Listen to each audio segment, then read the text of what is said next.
कहीं भी जाओ हमेशा साथ आती है। वो दिखती नहीं है पर व्यक्तित्व में मिली हुई होती है, जैसे नरेंद्र मोदी जी के अस्तित्व में घुली हुई है वडनगर की मिट्टी। जब पहली बार उन्होंने सबका साथ सबका विकास का विचार सोचा था, तब उनकी सोच में महक रही थी वडनगर की 2500 साल पुरानी हिंदू, बौद्ध, जैन संस्कृति, जिसे छूकर वे बड़े हुए थे।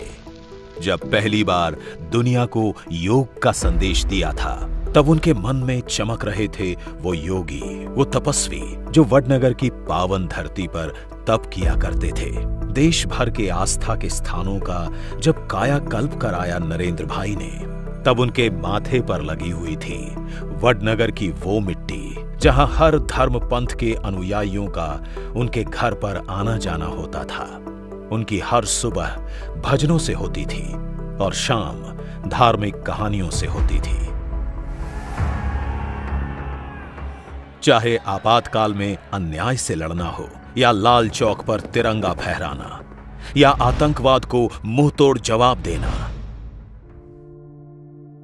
जब जब मोदी जी ने संघर्ष झेला, तब तब उनके जहन में थी अपनी जन्मभूमि की मिट्टी, जिसने युगों युगांतरों के आक्रमणों में भी झुकना ना जाना। दिन रात बिना रुके बिना थके देश सेवा में लगे रहने वाले प्रधानमंत्री मोदी जी के श्रम में श्रेय है उस मिट्टी का जिसमें खेलकर उन्होंने अपना शरीर कसा था। जिस भी देश में ये जाते हैं, जिन संगठनों से मिलते हैं, उद्यमिता और कूटनीति से दिलों को जीत कर आते हैं, इन कर्मों में भी वडनगर की मिट्टी का प्रभाव झलकता है, जहां देश देशांतरों से व्यापारी आते जाते रहते थे। गरीब परिवारों की सेवा करते वक्त भी ये मिट्टी ही उन्हें प्रेरित करती है, जिसने खुद गरीबी देखी थी। मजबूर माताओं के दुख मिटाते समय अक्सर उनकी आंखें भर आती हैं। अब जब हम छोटे थे तो हमारा गुजारा करने के लिए वे अड़ोस पड़ोस के घरों में बर्तन साफ करना, पानी भरना, क्योंकि उन्होंने अपनी मां को उसी मिट्टी के चूल्हे पर अपनी आंखें जलाते देखा था, पिता को उसी मिट्टी के प्यालों में रेलवे स्टेशन पर चाय परोसते देखा था। जब जब उन्होंने भ्रष्टाचार से भिड़ंत की, तब तब वडनगर की अदृश्य मिट्टी उनकी जेब में थी। न खाता हूं न खाने दूंगा, जहां उनमें गरीबी में भी ईमानदारी के उसूलों का सिंचन हुआ था। आज ग्लोबल वार्मिंग से लेकर विश्व शांति तक के हर वैश्विक प्रश्नों का उत्तर देने वाले नरेंद्र मोदी जी ने वडनगर के इस स्कूल में बहुत प्रश्न किए थे, और शिक्षकों ने तथा संघ के गुरुओं ने उनकी जिज्ञासा को सही दिशा में भी मोड़ा। मिट्टी ही सवालों को जन्म देती है और समय आने पर संतोष भी दे देती है।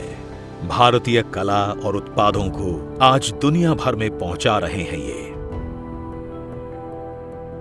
क्योंकि उनकी मिट्टी कला की राजधानी हुआ करती थी।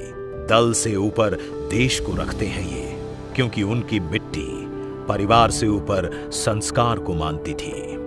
मिट्टी तो अनमोल है, मत कह इसको धूल, कण कण इसका ही बने हर जीवन का मूल। जीवन के कितने भी पड़ाव पार हो जाएं, पर अपनी मिट्टी हमेशा हमारे साथ साथ चलती है।